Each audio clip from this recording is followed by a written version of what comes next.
जिला बुनीर तोतालई अस्पताल में डॉक्टर्स की अदम दस्तियाबी के बाइस जख्मी मरीज अस्पताल में जमीन पर पड़ा रहा। वीडियो सोशल मीडिया पर वायरल हो गई। मुशीर सेहत खैबर पख्तूनख्वा ने वाक़ये का नोटिस लेते हुए अस्पताल MS को मुअत्तल कर दिया।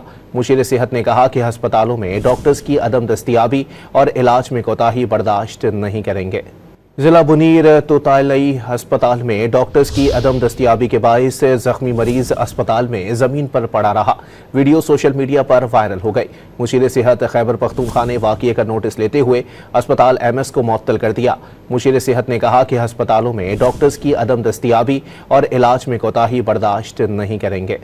जिला बुनीर तोतालई अस्पताल में डॉक्टर्स की अदम दस्तियाबी के बाइस जख्मी मरीज अस्पताल में जमीन पर पड़ा रहा।